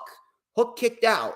We had the Red Rum on Jericho, but Big Bill came out to save Chris Jericho. although he was not rewarded for what he did. Instead, he was punished by an exploder suplex off the apron through the table. Now, that was probably the best spot of the match. The exploder suplex by Hook to Big Bill off of the apron through the table. Now, that was a nice spot. It actually got the crowd to chant, "Holy shit." Jericho then had the walls of Jericho on Shibata. Shibata then countered into the figure four. We had a red rum by Hook as well, so it was a double submission hold. Then we had a masked man attacking both Hook and Shibata. It ended up being Brian Keith. We then had a Judas effect on Hook. Jericho then pinned Shibata while Shibata was trapped in a trash can, and Jericho retains the FTW Championship over Hook and Shibata. Entertaining match, but not needed. Fucked up the flow of the show. And this Hook and Jericho storyline, it's just not interesting anymore. It's not. If you want me to be quite honest with you, this feud peaked back at Dynasty. This feud peaked back at Dynasty when we had that very good match with Hook and Jericho in the FTW Rules match in St. Louis. That was a very good match. That didn't fuck up the flow of the show at all. This match, I really don't know what to tell you. This match really fucked up the flow. I don't know why this match was even on the show. I don't know how anyone thinks that what Jericho and Hook are doing right now is entertaining. It's actually bringing the show down. The more that you put this on the show, the more that you're going to make the show less tolerable. And right now, you don't need that. You need to structure your show well. You need to put the top shit on the show. Jericho and Hook is not it. I don't know what the fuck is going to go on, but right now, it's not working. Jericho and his character right now, it's not working. Hook and whatever the fuck they're doing with Hook and Jericho, it's not working. It's just not. So as we speak right now, regardless of whether or not we still get an entertaining match here or there, it's not enough to overcome the obvious negative vibe that is around this entire angle and feud. We need to end this feud, and we need to end this feud now. Matter of fact, I would just take Jericho off of TV permanently. Jericho right now needs an extended break in the indefinite future. He needs an extended break because the more that you put Jericho on the TV in the current state that he is in, the less and less people are going to gravitate towards the show itself. And to a certain point, you are ultimately going to see more people tune out when Jericho is on the show. Even though ultimately the ratings don't matter. I'm never going to say that the ratings matter because they don't. But it's not going to work out in the long term because your quality, the show's quality is suffering. And the show's quality suffered more during the next match because Jon Moxley and Takeshita, the crowd was half dead during this match. And that's not right. That's not right. Because the match was a pretty physical fucking match. It was exactly what you would expect from a Jon Moxley versus Konosuke Takeshita match. This was also an IWGP World Heavyweight Championship Eliminator match. Takeshita, he was in control, and he went right for the damaged shoulder. Don Callis was saying his arm is broken, his arm is broken. Takeshita then tore the bandage off of Jon Moxley's arm. Crowd was chanting, "Fuck Don Callis." We had a running arm breaker and a brain buster by Takeshita. Moxley came back with a cutter. Moxley mounted a comeback, but Takeshita cut him off with a power bomb. Takeshita, now this is what I fucking hated about this match. Physical match, exactly what you would expect from both men. But Takeshita is literally beating the fuck out of Jon Moxley. He's literally tearing his fucking pec apart. He's ruining his fucking arm, but yet he can't beat Jon Moxley straight up. He can't even beat Jon Moxley when Jon Moxley is virtually fighting with one fucking arm. In addition to that, the ending made Takeshita look like a fucking idiot. It, honest to God, the ending of this match put a damper on what otherwise was a physical fucking match. I don't know why the fuck you even made this match to begin with. And if I'm going to be quite honest right now, We didn't need this match if Takeshita was going to take the loss. Matter of fact, I can name you a good match that is pay-per-view worthy, and that would have been a good match to give Takeshita the win. And that would have been Claudio versus Takeshita. Claudio's great at what he does. Claudio, he's been featured pretty prominently on AEW TV. So what do? You give us Claudio and Takeshita. And then if you wanted to, then you could have built towards a Takeshita-Jon Moxley match potentially at Forbidden Door for the IWGP World Heavyweight Championship. But Takeshita needed a win on pay-per-view more so than Jon Moxley did. That's why it would have been better if you did Claudio versus Takeshita rather than Moxley versus Takeshita, because you wouldn't have been putting the champion in a scenario where he could have possibly taken a loss. It would have been a lot better if it was Claudio, because Claudio, he's great at what he does. He could take a loss no problem, and Takeshita would have gotten a big win on pay-per-view. So Takeshita, Cradle Tombstone, and a Wheelbarrow German. Takeshita went for a knee. Moxley caught him with a paradigm shift, but he couldn't make the cover. Crowd was chanting, "This is awesome." Chops and forearms and big kicks. Takeshita with a V-trigger. Moxley kicked out. Moxley with a bulldog choke. Takeshita got out. Moxley was sent shoulder first into the post. Then Takeshita was given the opportunity to finish it, and Takeshita delivered a death rider to Jon Moxley. 1-2, and Moxley kicked out. Don Callis then told Takeshita to get a steel chair. Takeshita was throwing chairs into the ring. Takeshita throwing chairs into the ring, and Bryce Remsburg or Rick Knox, one of those two, I think it was Rick Knox. Rick Knox was tossing the chairs out. Rick Knox tossing the chairs out. Takeshita slid the chair in. Moxley delivered a curb stomp to Takeshita on the chair, and then delivered a death rider to Konosuke Takeshita, and Jon Moxley gets the win, 1-2-3. Very physical match, like I said, but the ending made Takeshita look fucking stupid. Now, I understand that they're trying to play up to a story where, Don Callis, he's really not as wise as he thinks he is, because he told Takeshita to do what he did, and Takeshita ended up fucking himself over. So I understand where they were going there, but at the same point in time, Takeshita looked like an idiot, and he looked weak because he can't beat a one-armed Jon Moxley, and he took his eye off the prize to go get a weapon when he couldn't even use a weapon, instead of keeping the pressure on Jon Moxley and just finishing him. And it really makes me wonder why they even booked this match to begin with. A match, realistically, could have been a match of the night candidate, and it ultimately turned out to be a physical match, but ultimately was a little bit of a down point because of that shitty ending. Really, really, really bad fucking ending.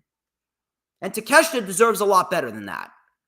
Takeshita deserves a hell of a lot better than losing to Jon Moxley in an eliminator match. We need to get rid of the eliminator matches as well. We need to get rid of that shit immediately. That shit is fucking exhausting. It really is. Shit is really, really, really fucking annoying. You've done 7 eliminator matches in the last 3 months. We need to cut that shit out. You know what we need? We need wins and losses to start mattering again. And this is the problem with Tony Khan. There's too much to do. There's too much to keep track of. He can't do it all on his own. Therefore, things are starting to fall by the wayside. We need the rankings back in play. We need the rankings back in play, and we need every single match to start meaning something again. We need the rankings back. We need the matches to start meaning shit again. You can't just bring out the rankings whenever you want to use the rankings to justify whoever's getting a world championship match. You can't do that. You need the rankings to utilize in every single scenario. Every single fucking championship scenario, you should be utilizing the rankings. Enough with the eliminator matches. We should not be seeing another eliminator match until next year. Cut the shit.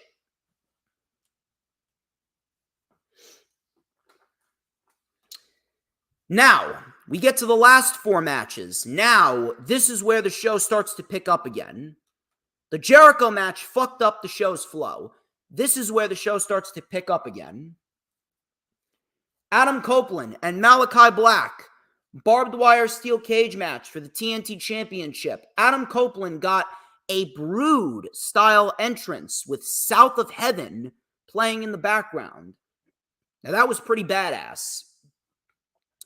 So, we had some fast-paced action right out of the gate. Adam Copeland then raked barbed wire across Malachi Black's face. Black was bleeding. Copeland then caught Black with an Impaler DDT. Copeland then wrapped barbed wire around the buckle. He wrapped barbed wire around the buckle, and then he was catapulted by Malachi Black into the buckle, which was very, very nice. That was a nice spot right there. So Copeland was bleeding and Malachi was bleeding. Black then got a barbed wire baseball bat, and he raked it across Copeland's head. Copeland then took the bat and hit Malachi Black with it right in the gut. Copeland then set up a table. Black was placed on the table. Copeland went up to the top rope. Black followed him, and Black delivered a sunset flip powerbomb off of the top rope through the table, which looked very, very nice. Black was then caught with a spear, and then he kicked out. Copeland then set up another table. He then got Black up for a pile driver, and he delivered a pile driver on Black. Copeland then put Black on the table, wrapped him with barbed wire, so Malachi Black couldn't go anywhere. Wrapped Black in barbed wire. Black was then out on the table. The crowd was chanting, "You sick fuck." Copeland went to the top of the cage, and Copeland, with a diving elbow drop through the table on Malachi Black, which looked fucking unbelievable. I swear to God, I thought that Copeland was about to break one of his legs. It looked fucking nasty, and I really fucking hope he doesn't do anything like that again. But Copeland, the insane motherfucker that he is, dove off the top through the table, nearly breaking his own legs through Malachi Black. That was probably spot of the night right there, next to Jack Perry being lit on fire. So the crowd was chanting, "This is awesome." Black was able to kick out. Black then with a spin kick. He hit the Sin Eater, not the End, the Sin Eater on Adam Copeland.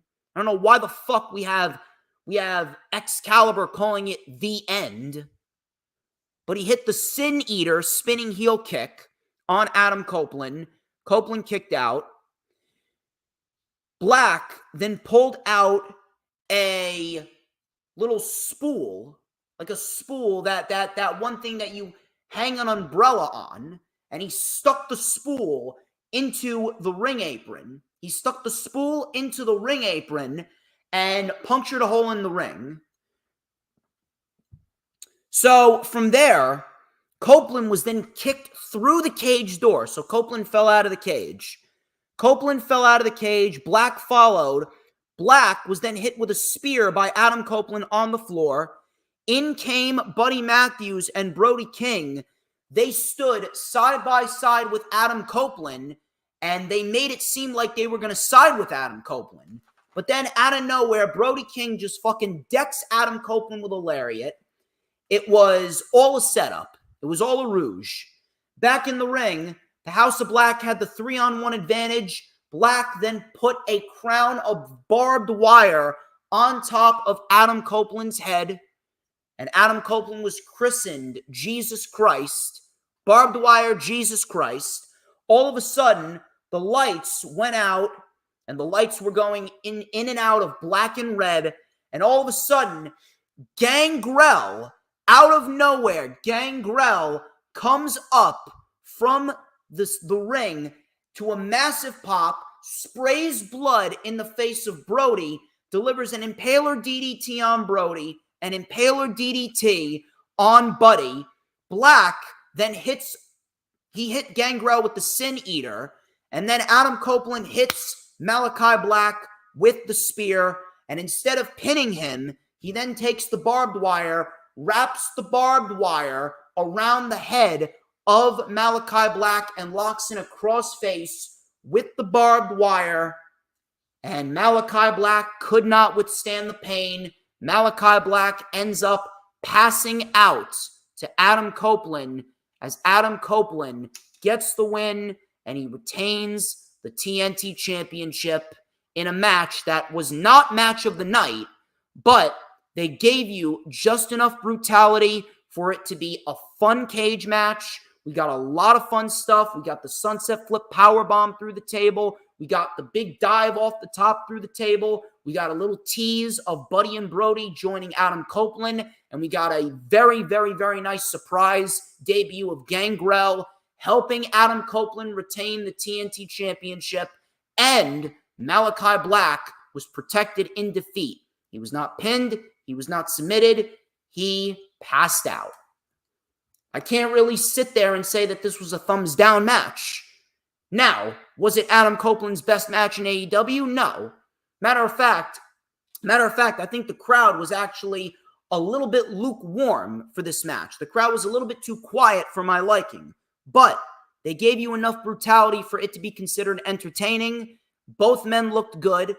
Gangrel's surprise was very, very nice. That was fucking awesome right there. And Adam Copeland, he retains the TNT Championship. I had a feeling that Copeland was going to retain because as of right now, Adam Copeland is a priority. He is making that title feel important. I don't think that they're going to invest heavily in Malachi Black at this very moment because Malachi Black, I don't know. It just doesn't feel like Malachi Black has his heart in AEW right now. Now, he signed a 5-year deal. Malachi signed a 5-year deal, so we could very well see Malachi still in AEW until 2026. But as we speak right now, I don't think he's going to be a priority in this very moment. I wish he would be a priority. I really wish he would be a priority. But at this very moment, Malachi Black, he was there to help enhance Adam Copeland. I guess the one thing that we could be happy about is that they protected him even in defeat. So he did not tap. He wasn't pinned. He passed out. That was that. And now we move on. We move forward into the summer. I don't know what Adam Copeland is going to be doing, but with what we've been seeing from Adam Copeland so far, Adam Copeland, he's doing that TNT title good. I'd like to hope that his ankle isn't too fucked up. I really like to hope that his ankle isn't too fucked up. That would suck if it is. That would really suck if it is, because Adam Copeland's been doing some really good shit with the TNT Championship. And Adam Copeland, as we speak, he is making the title feel important, and he's making TV better. TV is better with Adam Copeland on it. So I really hope to God that he is going to be okay. I really hope he's going to be okay. TBS Championship. TBS Championship. Willow Nightingale and Mercedes Moné. You guys haven't already done so, please make sure you share the stream out on all platforms of social media. Please make sure that you share it out to as many platforms as possible, so that way you have had a lot of people come on in here. You have a lot of people coming on in. You have a lot of people getting their dosage of DJ Storms. Because everyone needs their dosage of DJ Storms. You already know it is a known fact. I make people's lives better. So get as many people in here as possible. Make sure you share it out on all platforms of social media and get your super chats in there. Get your super stickers in there. Get your super thanks in there. Get as many people in there as possible. And you are going to get top priority. You send in your comments whenever you send in the super chats or the super stickers, you get top priority. I will be reading your comments. Of course, also hit me up for the top tier DJ Storms merch as well. Let's get into this TBS Championship match, shall we? Now, I will say this. The match was very, very solid. The match with Willow and Mercedes was very, very good. And the match build was also very solid. The promos between the two, Very, very good. I love the back and forth between Willow and Mercedes. They gave us a nice little dosage of history. They gave us a lot to work with. The problem is that this was Mercedes' first match. This was Mercedes' first match in AEW, to a point where people are now questioning, well, why the fuck are you putting a title on her in her first match in AEW? Now, did she look good? Yeah, she looked great. She looked fucking awesome. She was away for a year, and my God, she was sorely fucking missed. Mercedes looked great. Willow looked fucking great as well. Willow came out of this match looking like a fucking superstar. So I'm very, very happy for both women. The problem was is that both women going into this match, they gave you a solid build. They gave you a great women's match, but Mercedes competing for a title in her first match in AEW, it goes against everything that AEW really should stand for.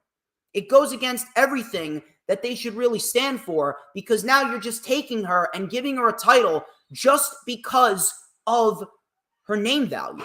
And you don't do that. That's some WWE-esque shit. It's bad enough. It's bad enough that they gave Logan Paul the United States Championship because of his name value in the social media world. Even though Logan Paul is killing it right now, even though Logan Paul is great at what he does, Logan Paul doesn't need to be the United States champion. He doesn't. Mercedes, you're just giving her the championship just because of her name value. And that's not right. That's not right whatsoever. You don't give someone a championship just because of their name value. You don't put someone in a title match in their first match in AEW just because of their name value. You just don't do that. And Mercedes, she's been cleared since December. She's been cleared since December. So if anything, Mercedes, when she came in, she should have been competing on AEW Dynamite, Collision, or Rampage. She should have been competing and fighting, winning matches, so that way she will earn herself a TBS championship match. But no, let's just give it to her. If they actually had Mercedes work her way towards the match, if they actually had her on TV, wrestling, winning matches, and earning wins to get herself a TBS championship match, then we wouldn't be having this discussion. But at the end of the day, these two women, they put on a great match. Better than last year's match that they had. Last year's match, unfortunately, was cut short because of Mercedes getting injured. But Mercedes and Willow, this was a great women's match. Both women brought it. Both women killed it. Both women killed it, and both women made the TBS championship feel important. And this is only going to be good for the TBS championship because of Mercedes' name value and what she's able to do in the ring. She's not just a pretty face. She's not just a woman that has name value on the red carpet. She is a woman that can wrestle her ass off as well. And if she can remain healthy, and hopefully we don't have another injury to the ankle, I do believe that we are going to be in for a great TBS championship title reign. And the TBS championship right now, it's slowly but surely coming on equal playing field as the AEW Women's Championship. Very, very happy to see what we got here. So Mercedes got a great entrance here. Nice entrance with performances from the Vegas Strip people. You know, those Vegas Strip chorus lines people. Very, very nicely done right there. Willow, she went right after Mercedes. Mercedes was playing a little bit of cat and mouse here. Willow with a chop to Mercedes. Crowd with dueling chants for both women. Mercedes was then caught with a doctor bomb on the apron, which looked great. Then we had Willow hitting a nice vertical suplex, but Mercedes was able to counter, and Mercedes went right for the ankle of Willow. She stretched the ankle over the turnbuckle rod, which looked pretty fucking nasty if you ask me. So Mercedes, she just continued to go after the leg, continued to go after the ankle, continued to go after the knee. The crowd was chanting for Willow. Mercedes with a backstabber for a 2. Willow then with an ankle lock. Willow then with a pounce that knocked Mercedes inside out. Great looking pounce. Probably one of the best pounces I've ever seen Willow do. Willow then with a spine buster out of midair for a 2 count. Crowd was chanting, "This is awesome." We had a knee by Mercedes, deadlift, one-armed power bomb, and a fisherman suplex for a 2 count by Willow. Willow was then caught with a power bomb for a 2, modified figure 4, but Willow got to the ropes. Now, Willow was on the apron. Willow then delivered a shin breaker to Mercedes on the apron, which looked very nice. Back in the ring, we had a prism lock and a prism swing. I'm sure Rhea Ripley would be proud of that. Death Valley driver into the corner. Cannonball missed. Mercedes went up to the middle rope and delivered a Meteora from the middle rope for a 2 count. Diving Meteora off of the apron, which looked great. Mercedes then shoved Statlander. Aubrey had to step in. She had to step in because Stokely and Statlander were causing a distraction. Willow hit the doctor bomb, but Aubrey didn't see it in time. Ref counted and Mercedes kicked out. Mercedes then with a crossface transitioned into the STF. Willow got to the ropes. Mercedes Monet delivered the moneymaker. She didn't get all of it. But she got enough of it. And we got ourselves a new TBS champion. And this was a great women's match. And if you were to tell me that this was your favorite match of the night, I would not look at you weird. Both of these women brought it. Both of these women delivered. And both of these women should be very, very proud of what they accomplished at Double or Nothing. Mercedes being in AEW only makes the division stronger. It only makes the division feel more important. And I'm very much looking forward to seeing what Mercedes does going forward on AEW TV. Afterwards, Stokely was pissed. Statlander then shoved him to the ground, and Statlander was leaving with Willow. And Chris Statlander, in a flashback from NXT TakeOver, Our Evolution, when Kevin Owens turned on Sami Zayn, Statlander ripped Willow Nightingale down and bashed her against the stage, delivered a discus lariat, and Statlander is officially a heel. She left with Stokely. This was a good move. Statlander, if we're going to be quite honest, Statlander, she kind of went as far as she could go as a babyface. Statlander went as far as she can go as a babyface. And at this very moment, Chris Statlander, she is going to be a newfound heel. And with Statlander being a heel, it opens up the door for some great possibilities. And Willow and Statlander, I can see those two being a part of the Owen Hart Cup Foundation tournament for the women in the first round. I can see this being a grudge match that they make into a championship tournament match to make the tournament feel that much more important. So this was a good move for Statlander, and even though I hate the fact that Willow's a transitional champion, I do have to give Tony Khan credit because at least Tony Khan is giving Willow something of substance to do following her loss to Mercedes. She's giving Willow something of substance to do, and that something of substance has to do with Chris Statlander. Now she's in an undercard program with a woman that she could consider to be one of her best friends.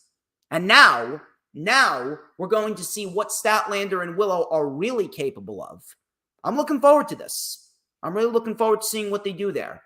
Should be a fun little undercard program, and both of those women, no exceptions, both of those women should be involved in the Owen Hart Cup tournament.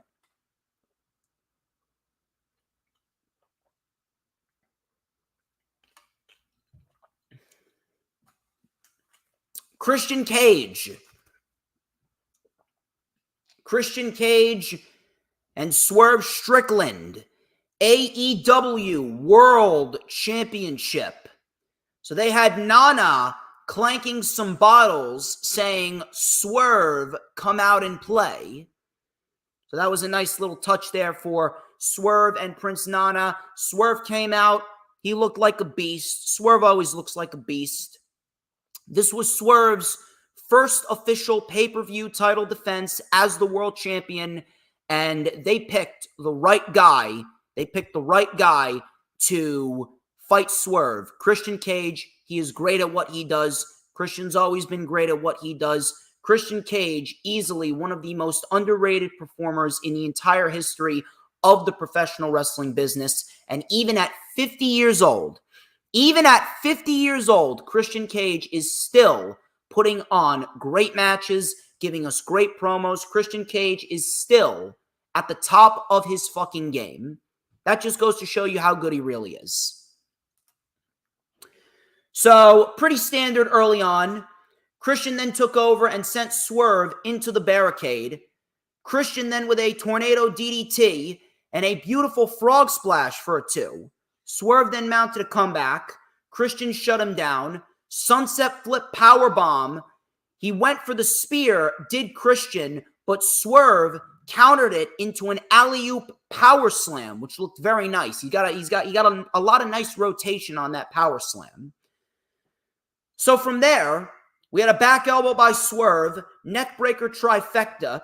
Christian's turtleneck was then pulled over his head. Swerve with a Fosbury flop, diving crossbody for a 2 count. Sharpshooter by Christian.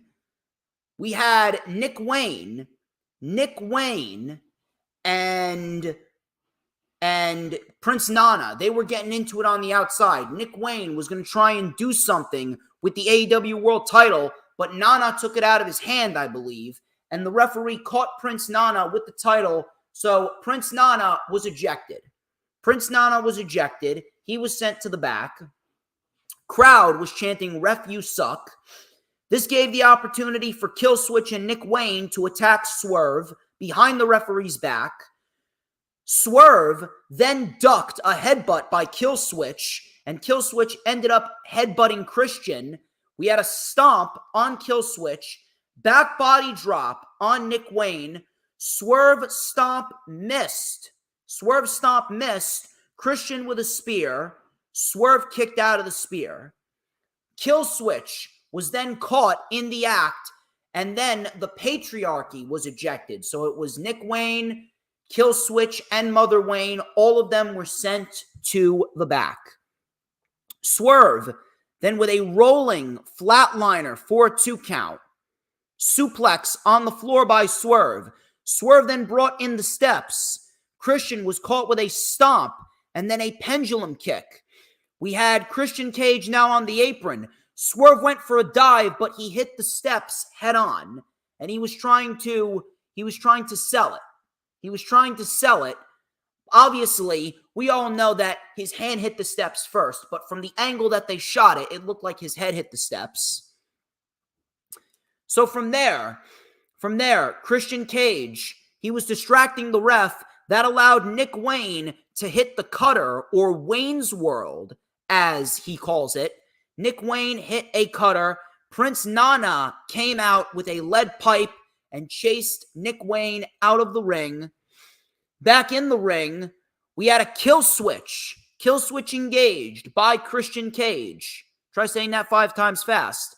1, 2, Swerve kicked out. Swerve was able to kick out of the kill switch. Christian then took off the protective cover of the Spanish announce table, and he went for something on the table, but Swerve delivered a Swerve stomp on the announce table, which looked brutal. Back in the ring, we had the house call missed, and then Christian Cage, he bounced Swerve off the ropes. Swerve then ducked the clothesline from Christian. Christian went off the ropes. Swerve went off the ropes. House call in midair, which looked fucking flush. Absolutely flush. Swerve then with a Swerve stomp and one more house call. And Swerve Strickland pins Christian Cage 1, 2, 3 to win a great match and retain the AEW World Championship. And Swerve Strickland retains the championship, his second televised title defense, now in the books. Swerve Strickland and Christian Cage, they fucking killed it. Great World Heavyweight Championship match. Christian Cage continues to prove to be one of the most influential, one of the most important signings in AEW history, because not only did he resurrect his career, but now he's helping to elevate others, and that's exactly what he did here against Swerve Strickland. And Swerve Strickland, need I say more about Swerve? Swerve continues to shine every single time he goes out there and wrestles. Swerve continues to go out there and showcase to everyone why he is one of the best wrestlers on the planet right now. Swerve, easily one of the MVPs of AEW right now. I don't know where he's going to go going into Forbidden Door. I have an opponent for him going into Wembley. Forbidden Door, I don't know. I don't know about Forbidden Door. Some people are saying it's going to be Tanahashi again. Listen, I respect Tanahashi, but I think we need to give Tanahashi a break from challenging for the AEW World Championship. This is his third year, or it will be his third year in a row if he does challenge Swerve Strickland. It would be his third year in a row challenging Swerve Strickland or challenging for the AEW World Championship, only this time it will be against Swerve Strickland. 2022, it was against Moxley. 2023 was against MJF. Now, what happens with the Casino Battle Royal? What happens with the Casino Battle Royale on Wednesday? If you're asking me, I would either go with Hiromu Takahashi or Shota Umino. Shota Umino and Takahashi, those two are two very good opponents that Swerve would very much mesh well together with. Those two opponents would give Swerve much better matches. Dylan says Swerve versus Naito. I don't think it's going to be Naito. I think Naito is going after Jon Moxley. I think Naito is going to win the IWGP World Heavyweight Championship back from Jon Moxley at Forbidden Door. I honest to God think that Moxley, he's not going to be IWGP Heavyweight Champion for that much longer. But Hiromu Takahashi and Shota Umino, those two opponents are two much better opponents for Swerve Strickland rather than Hiroshi Tanahashi. I think we need to give Tanahashi a little bit of a break from challenging for the AEW World Championship, and I think we need to put Tanahashi in there with someone else in an undercard match, or maybe put him in there in a multi-man match, just so that way you can pretty much savor him, because right now Tanahashi is not as good as he used to be, especially with his bad knees. But Swerve Strickland continues to put on bangers. Swerve Strickland, one of the MVPs of 2024. He's killing it this year. He's been killing it since the beginning of the year. They're giving him credible opponents. Keep that up, and we're in for a great World Championship reign with Swerve Strickland. The main event, Anarchy in the arena. This is Bryan Danielson, Darby Allin, and FTR versus the Elite. So the fight started out immediately. They had Darby Allin's theme song playing. Matthew Jackson said, "Turn that shit off and play the greatest theme song in AEW, our new theme song." So then they played the Young Bucks theme song, right? Bryan Danielson said, no, turn that shit off. Play the greatest theme song in the history of wrestling. And they played the fucking Final Countdown. Shit was fucking great. Shit was fucking awesome. They were playing the Final Countdown. Shit was just all over the place. The crowd was fucking singing it. It was great. Darby then dove out of the stands into the pile of people. Crowd was chanting, "Yes, yes, yes." Matthew Jackson said, "Cut that music. We're on a fucking budget here, for Christ's sakes." I actually laughed at that. So then we had Perry. We had Perry and Darby brawling into the backstage area. Crowd was chanting, "We want music," and "Fuck the Young Bucks." Okada then dove into the crowd onto Bryan. Darby then dunked Perry into an ice bucket. And then the fight spilled into the parking lot. We had a shatter machine by FTR for a 2 count. Jack Perry ran through a pile of wooden pallets, and he was driving a bus that said "Scapegoat" right on the hood of it. I thought that was a nice little touch. Now, we are to assume that it was Darby Allin that was in that pile of rubble. We are to assume that it was Darby in that pile of rubble, but obviously they weren't going to show it. Listen, Darby Allin's great, but he's not fucking invincible. So then from there, we had the wooden pallets just being run over by Perry. Perry was then knocked out.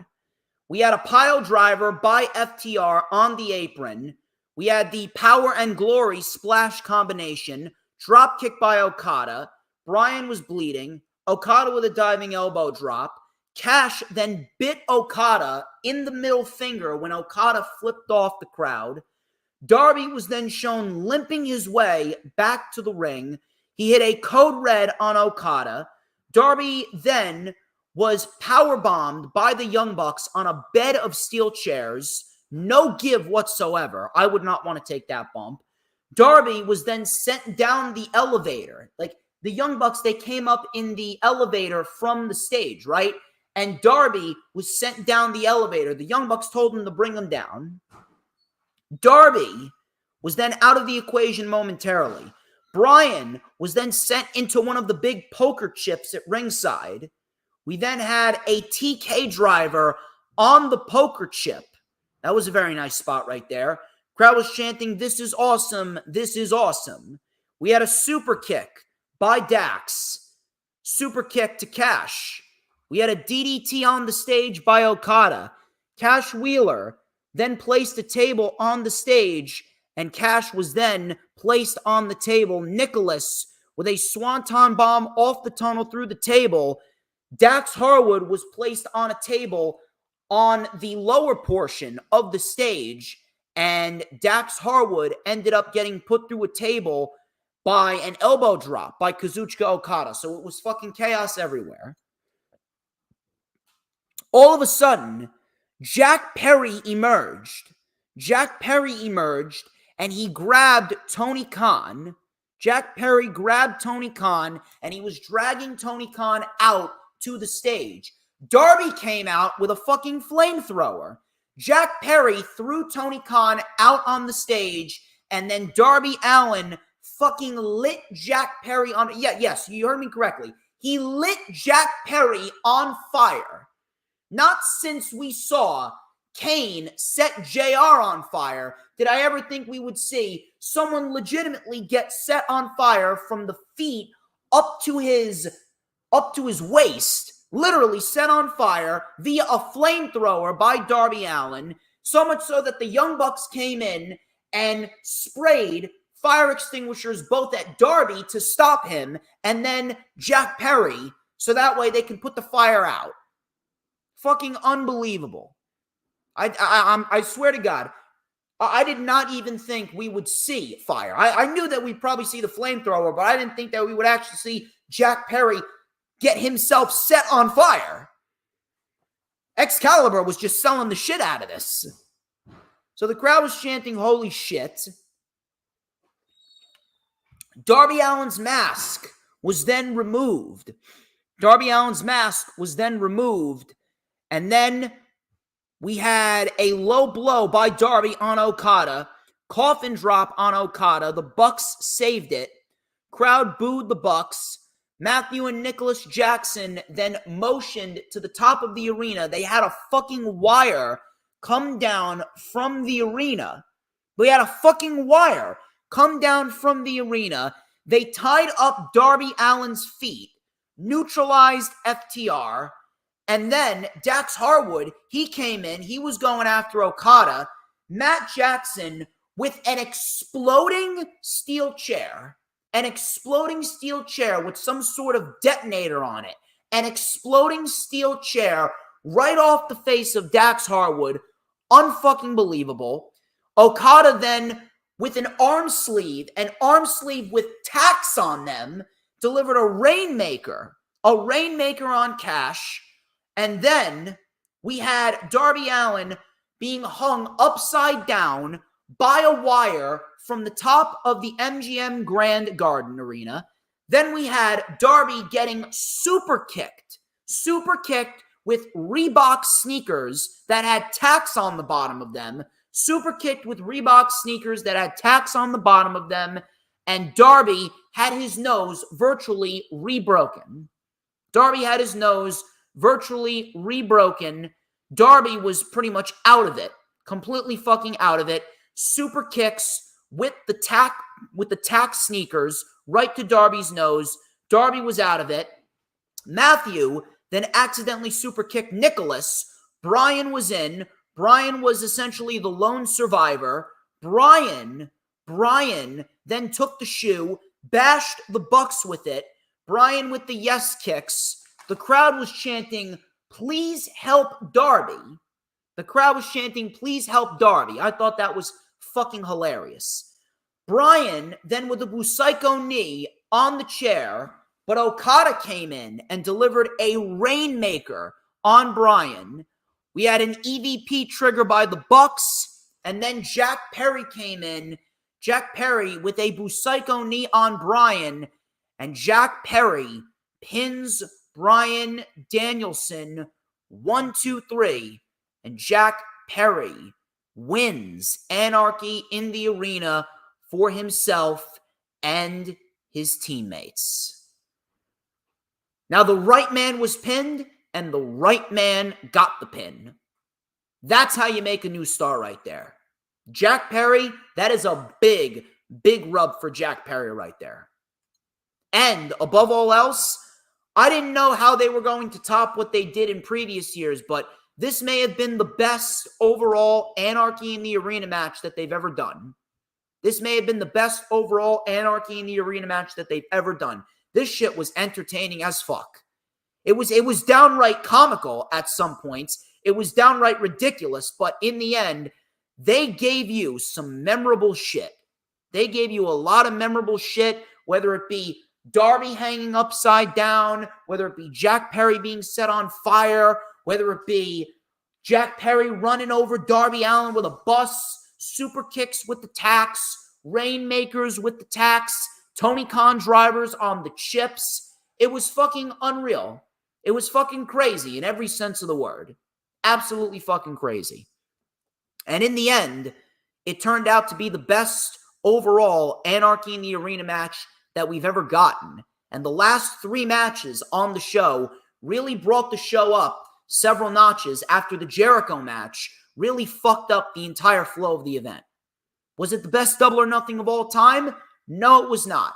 Better than the last 2 years, but I am still going with 2021 Double or Nothing as the best Double or Nothing of all time. However, I would say that this was probably the most memorable Double or Nothing of all time because of everything that happened. You take a look at everything that happened, and a lot of people are going to be looking back on this Double or Nothing as a Double or Nothing where a bunch of crazy-ass shit happened, whether it be Jack Perry being lit on fire, Darby hanging upside down, MJF's return, Will Ospreay being christened the international champion, Mercedes Moné's debut in AEW, Christian Cage and Swerve Strickland, they put on a damn good match, Gangrel's surprise appearance to help Adam Copeland retain the TNT Championship. I would say that this Double or Nothing was one of the most memorable Double or Nothings that they've ever done. Now, I hope that Tony Khan is listening because he's done it right before. He did Dynasty right. He did Revolution right. He did not do Double or Nothing right in terms of the timestamps. Last year's Double or Nothing finished 45 minutes before this Double or Nothing did. That is a bit of a problem, and I really hope that they correct their mistake. Because we do not need pay-per-views going past 12 a.m. midnight. We do not need that shit. We need pay-per-views wrapping up by 11:45, 11:50 at the latest. That is the proper timestamp. So as far as Forbidden Door goes, I really do hope that Tony Khan learns from the timing mistake that he made with this event, so that way he can finish up AEW and New Japan Forbidden Door by 11:45 or 11:50 rather than 12:30 a.m. in the morning. Regardless, this was a very good show. A very good show. We got a lot of entertaining shit, and with the return of MJF and all the extra shit that we got going on, I'm looking forward to seeing what they do going into Dynamite on Wednesday and what they do going into Forbidden Door at the end of June. Ladies and gentlemen, that is all that I got for you. That wraps up this edition of the Rewind for AEW Double or Nothing 2024. I would like to thank each and every single one of you who came out to support me. I would like to thank each and every single one of you who has always been supporting me this entire time. You guys are fucking great. Thank you very much to Dylan. Thank you very much to Sean. Thank you very much to Adam Carl. Thank you very much to everyone who stopped on by. You guys are awesome. I apologize about the connection issues earlier on, but what the fuck are you going to do, especially when you got the fucking rain? Mother Nature doesn't want me to do what I do best. Mother Nature doesn't want me to come on here and showcase why I am the greatest fucking wrestling analyst on the fucking planet. But regardless, you guys have been great. I greatly appreciate each and every single one of you. Do not forget, ladies and gentlemen, like, comment, and subscribe. Check out all those links in the description. Hit me up for wristbands, merch, and combs and t-shirts merch. It is the best piece of merch you will ever spend in your entire life, whether it be wristbands, combs, or t-shirts.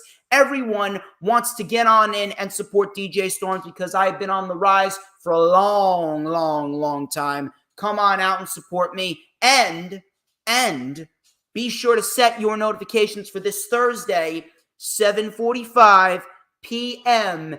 Eastern Time, because me and Savage are back once again for the Savage Storm Wrestling Super Show, where me and Savage will be giving it to you guys like you guys deserve to have it. You are going to be giving it all. You are going to be giving your all to us, and we will give our all to you. We will give you all the top tier news, rumors, and reports in the pro wrestling world. We're going to give you reviews of all major shows throughout the week, some TNA material, some MLW, some NWA, some indie material, some Raw, some SmackDown, some Dynamite, some Rampage, some Collision, some Double or Nothing. We're going to be talking about all sorts of news, rumors, and reports, and Savage could very well bring on some special guests. You never know who might just show up.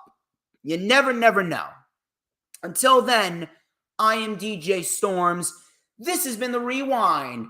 But before we get out of here, people, you gotta tell me who, please tell me who runs the IWC. Matter of fact, that's a rhetorical question. You already know who runs the IWC. Who?